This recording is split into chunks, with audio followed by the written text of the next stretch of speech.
Hey guys, I'm Sam Rosenblatt. This is the first of many Denebola Sports Roundtables. Today we're talking Celtics. I'm here with Liam O'Brien, Dan Carney, and Eli Braginsky. Dan, you want to start us off? I'm going to kick it off. So the Celtics coming up very short, sadly. 4-0 sweep by the Cleveland Cavaliers. And in the beginning of the season, guys, a lot of people were thinking this is a team that's in the second year of rebuild. I mean, I think they're going to tank again. You know, they have some pieces and whatnot, but I think it's going to be another year in the basement of the East. And all of a sudden, come mid-season, we're pushing for a playoff berth. We have guys like Isaiah Thomas, Jonas Jerebko, even Gigi Datome. But my question for you guys is, you know, in the beginning of the season, it was all about tanking. It was all about, you know, building for next season, getting another draft pick. Are you guys satisfied with making the playoffs and getting swept, or would you rather had us, you know, go back to the lottery? Well, personally, being a Celtics fan, I think the whole playoff experience was an invigorating one. I mean, it was fantastic to see the team come together, led by Brad Stevens, acquire guys like Crowder, Jerebko, Datome, Isaiah Thomas, and really, like, personally, I was not a fan of the team with Jeff Green and Rajon Rondo. I thought that was a boring style of play. They were selfish, especially Jeff Green. He was so inconsistent. And I think acquiring those pieces such as Isaiah Thomas, such as Datome, such as Marcus Smart, first-year rookie who was great on defense, really morphed into a fantastic shooter. And I think that those pieces really allowed Brad Stevens to come into his own as a coach. And I think overall it was just a great experience. The team got some great experience. They build their character. And it seems like for now, like, we could build on this, maybe get a playoff win next year, see how we do. Sam? Yeah, I think it was amazing that we made the playoffs given the roster that we had. I mean, the NBA is a league stacked with superstars, and we traded away, if we had any, with Rondo and Green, we traded away those pieces. And then not only did we make the playoffs, but I mean, we put up a really good fight against the Cavs. I mean, they have the best team. They're the better team. We know that. Yeah. We know that. I think, I'm sure there's people that wanted us to tank and try and get a guy like Karl Anthony Towns, a guy like Willie Cauley-Stein to help us out. But the reality of it is this is Boston. We've won, I think, 9 championships in 13 years. One. Since 1964. So, I mean, Boston's not a city that can deal with tanking. We want to win, and we want to win now. Yeah. And so even though we made the playoffs and didn't win a single game, I think it really, you know, showed the fan base that this isn't, that you shouldn't give up on the Celtics. And, I mean, keep your tickets because this team's going to be good for a long time. I think Brad Stevens is going to get us to a point it might be next year, it might be a couple years down the road, but where we're, you know, getting farther in the playoffs. I think we should be a playoff team from here on out, considering our roster that we made the playoffs with this year. I just want to put something in here. You know, a lot of people are saying, you know, what would have been the use if, you know, we tank and we get someone in the lottery? We don't even know necessarily if that player is going to help and fit into our rotation. Exactly. You know, we got lucky with Marcus Smart. He worked perfectly. His defense just added perfectly to our front court, and we needed that. But you know what I'm really happy about in this playoff run is we actually have something now. We actually built something. A lot of people were wondering, Danny Ainge, what are you building here? We don't know what you're doing next. We don't know what your plan is. You know, we were just rebuilding. We didn't know what was coming next. And I'm really happy that we found guys like Isaiah Thomas, who's our 6th man, and he's our best player, scoring 19 points off the bench. These are the guys that are going to help our team be better in the future. These are the guys going to make this team a playoff team for the future. I know it's the East. I know the East sucks. We all know that. Yeah. And, you know, but this is a high point, you know, in the second year of rebuild to make something special, and that's how really I see it. And, you know, the sweep, obviously, it's not what we wanted, but in general, that comeback, that second half of the season where we, you know, 3rd best record in the East, that is something to be proud of and look forward to in the next season. Yeah, exactly. And I believe that this run really accentuated and emphasized Danny Ainge's genius as a GM. When you put together a great team, saw guys like Crowder, those who's guys were reserve in the dirt. Those guys were nothing before. They were all mediocre. Yeah, exactly. He played like a Crowder's few minutes in Dallas, but he just exploded in Boston. Exactly. And Isaiah Thomas too. Yeah, I think now we said Gigi earlier, but like he wasn't. He's not crazy. He just brought in all the. He brought in all the energy. We love that, and we love that. Everybody loved him. Yeah, and he fit into Boston well. I mean, I read some article that he was really fitting into living in the North End. Yeah. And he really brought that personality that we love as Celtics fans. Yeah. The way they built the roster, it almost kind of reminded me of how Bill Belichick builds the Patriots every year. I mean, sometimes we do go out and get superstars like Revis, but a lot of times we make them into superstars. Right. Exactly. One question I want to ask you guys, especially Ellie. So, I mean, obviously to win a championship, when we've seen LeBron James, personally, I predict that they're going to make the finals this year, even without Kevin Love in this next series. What do you think? Obviously, if we want to make a run in the next few years, we're going to have to acquire a superstar. What do you think is the best move going forward? Acquiring Kevin Love through the draft? What do you think? I would say through free agency would be our best shot, because right now we're not going to be in the lottery again. I don't think, since we have that winning mentality, we're going to have guys for the future. So we're going to try to get a star, maybe this free agency. I know we're trying to dump Wallace's contract, get cap space. Who knows, maybe we could get Marc Gasol, LaMarcus Aldridge. There's definitely a few guys. Kawhi Leonard. Yeah, Kawhi Leonard. Even Jimmy Butler from Chicago, great kid. There's a lot of players that we could get this year, next free agency. And now that Boston has that winning mentality, we're in the playoffs, we're an attractive free agent destination. People are going to want to come here because of, Boston's history, the city, and the winning that we've had the last couple of years. This season. The thing is, like, when KG and Ray Allen came, one of the major reasons why KG came was because Allen and Pierce were courting him to come. Right. And right now we don't really have that Isaiah superstar. Thomas was a friend of Kevin Love's back in the day, and that's who they thought, might lure him in. But, Kelly, kind of. But Kelly Olynyk. But who knows? Maybe Whether after an it's a chip shot or off not, season, especially if exactly. Cleveland has a disappointing end to their season, he could change his mind. The thing is, like, that was such a chippy series. Yeah. And they were really getting into it, like, with Perk and J.R. J.R. Smith, J.R. Smith, J.R. Smith, that was disgusting. Crowder. Why was that necessary? I actually was at the game, and I booed Perkins. I was so upset, because why would you even need to... What was necessary for that? You're up by 20. Yeah, personally, like, I was... Could have won 2010 finals if he wasn't injured. But I was, that's not his fault. I was ecstatic about Crowder's performance.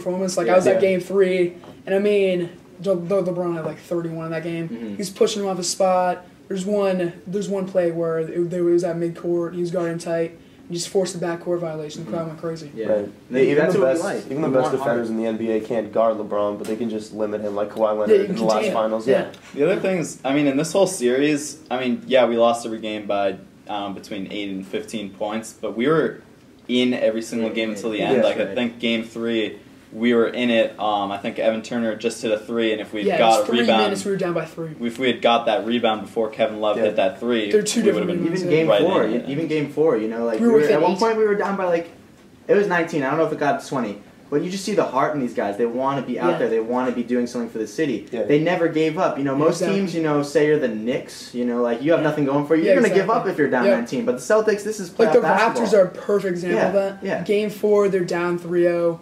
Drake's in the building. He's watching. They go down. They lose. They're down by 30, and they give up 102 in the first 3 quarters. Right. And the Celtics show that they want to still be in it. They're not going to give up just because what the point total is. They're gonna put their best into it every single game, and they're gonna have their best shot at winning. That's what I think that's gonna keep them going, because this team has so much heart. Jae Crowder, mediocre, and it's just he came here and made something. Isaiah Thomas, he was just moving around. He's moving to Sacramento. He's moving to Phoenix. He didn't know where he wanted to be.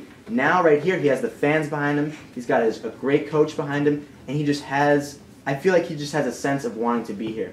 Same with guys like Jerebko. All these guys that didn't know where they wanted to be in their careers, they have a sense of where they want to be in Boston. They know where they want to be. They know what they want to do in Boston. They know what they want to accomplish. And that's really what I envision all these guys. And back to your question, it was just like these guys, their heart, that's what makes free agents want to come here. They want to see where something's happening. They want to be somewhere where something's happening. And the money, too. We have so much cap space. So much picks, too. So many picks. And that'll really attract 16 and 28 this year, and then we got more in the future. And guys like Jimmy Butler, I think he'd be a perfect addition. He's really come to his own. Although the Bulls lost last night. he had 31 in Game 2. Who says we even need a superstar? We're doing this with no All-Star. We did this with no All-Star. That's true. But the reality of it is, you need an All-Star. You need a scorer, someone that you can give it to. You guys, we'll see the Hawks are struggling right now. I get that, of course. I know what Sam's saying, but that's a good start. To have a team make the playoffs, East or not, they almost got to 500. This is a team last year that was in the 20-win range. Yeah, that is very, very good to see in the second year of a rebuild. To get 40 wins with no All-Star, with no serious scorer in the second half of the season. Do you guys think Thomas, but you didn't have that one? Is that a result of Brad Stevens' coaching, or is it a result of the heart of the team? Both, but I would say more Brad Stevens. I don't think Steven gets enough credit. He doesn't get enough credit. He only finished third coach of the year. Stevens is a guy I always admired when Butler was making those runs to the Final Four, I thought it was amazing because he was going up against the big dogs in Duke and Kansas State and a bunch of teams that were really good and had much better teams with the exception of Gordon Hayward. I mean, they had so much better teams than them, and he was able to, establish this winning mentality and get them a half-court shot away from a championship, and then again a game away the next year. And he's really so amazing at getting the maximum production out of limited talent. Yeah. So I can't wait to see what he does once we actually get even more talent. And I really appreciated watching the game on ABC Game 4. Like they'd go into huddles, like inside the huddle or whatever it's called. They'd go into David Blatt's huddle. Wasn't really saying much. Yeah. Like LeBron's basically the coach of that team. And you go to Brad Stevens' huddle, he's like, make your teammates better. Do this to succeed. Yeah, like don't focus on like what the end game is going to be. Focus on the next possession. It really struck me. Mm-hmm. He's always giving helpful tips after the games to these guys. He's never making excuses. He's always I remember in Game 3, he's like, we had no poise tonight. We didn't give up, but we didn't have any poise. He's trying to improve these guys and make them the best they can be. And he's not afraid to say what they did wrong. He's not afraid to say it right to the media, and that's what I like about him. He's upfront and he accepts what his team does wrong. And Brad Stevens is a guy you want coaching you, obviously, because he's close with these guys. He has a relation to these guys. Some of these teams, in the Knicks, the Derek Fisher, what's going on there? You don't even know if these guys are going to be there next season. You don't know if you want to create ties with these guys. Brad Stevens, I feel like, creates a sense of relationship with all these guys, and he's gotten close to all these guys that came in halfway through the season. Half of our roster, I feel like came during the trade deadline. It's like a totally different team. And I honestly feel like these guys have been here forever because they just same with me. I feel like it was years ago that Rondo and Green were it's nuts. And I'm very happy he left. No, me too. Yeah. In the beginning, I was trying. We can morph into that discussion if you want. I was trying to deny that we didn't need that we needed to trade him. We needed to trade him. Yeah. It turned out to. I was in the same boat too. Look what happened with him in Dallas. Yeah. Look what's going on in Dallas right now. Exactly. He's going to go to the Lakers. He's going to. Yeah, Rick Carlisle basically exiled. Back in the day, we'll go to the Knicks in 2008 playoffs, 2010, Rondo was incredible. 2012, I guess the Heat. LeBron traveled 40 times. LeBron travels a lot more than that. No, Rondo, he was an incredible player, but I think he's just kind of past his prime. Yeah. There's certain ways. He's not. I just don't think he just needs a very specific kind of team. He needs a very specific type of team, and Dallas can't really give that to him because they've got so many players around him that command the ball. Like Monte Ellis, he needs the ball in his hands. He does need the ball, and you got Dirk too, and then you got Chandler Parsons. Yeah. He can't really be around guys. And Rondo's he needs to be the center of the action. Exactly. He needs to be that guy. Right. And that's why I was actually happy with Kevin Love if he came to Boston because Rondo needs that one guy that he can give it to. He needs that one guy he can work with. Yeah, you saw him work with Tyler Zell a little bit, but he didn't really have one guy he was always comfortable being on the floor with. And I just think that's... Kevin Love is he's morphed in more of a spot-up shooter with the Cavs. Mm-hmm. I'm not sure. Yeah. More in the pick-and-roll situation, they use Mozgov. Yeah. They use Mozgov or Thompson instead of him. He's really morphed into a Chris Bosh role. In Miami, definitely. That third key. That's basically what it is. So as we try and wrap this up, do you guys have any predictions or hopes for the Celtics going forward next season? What do you think their finish will be? Next season, I would say anywhere in the 4 to 8 range in the playoff seeds, maybe even higher, who knows, especially if we get a good free agent. You never saw the playoffs coming this year, which I don't think anyone did. I can't say I did, even though I backed the Celtics, even when they suck. I honestly can't say I don't see another playoff berth coming. There's no way they build something in this second half of the season and don't continue it into next season. Maybe get a few free agents, not crazy ones. It doesn't have to be like getting one Jimmy Butler, Marcus Aldridge. You could just be adding a few marquee free agents to your roster, seeing what the 16th pick gets you, the 28th. Those probably will be headed to the main red claws in the D-League, but, maybe we could morph them somehow in our roster. And, I see another playoff berth coming. I personally guarantee a playoff berth, but I'm not sure how far we can go. Just based on free agency is such a confusing topic. We witnessed the Hornets last year in free agency. Lance Stevenson, he played great, guarding LeBron in the Eastern Conference Finals. Hornets sign him, does nothing, gets hurt. Exactly. Bad shooter. He's taking more shots than a bad team that's hurt. I'm worried about that. I'd rather see us build through the draft. Obviously, we have a couple, maybe 2 or 3 first-round picks, even though it's probably the 17th pick, 28th pick. But still, we can build around, maybe pick up Trey Lyles.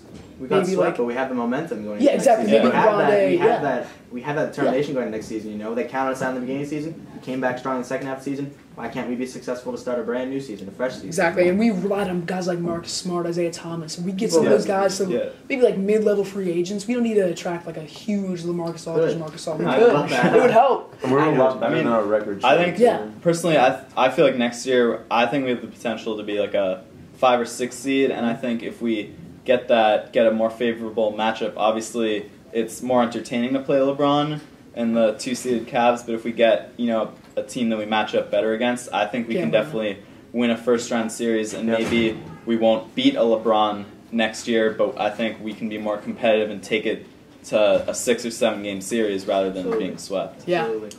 So, For sure. That's a wrap from Denebola Sports. Join us next time. Thank you. Thank you. Nope.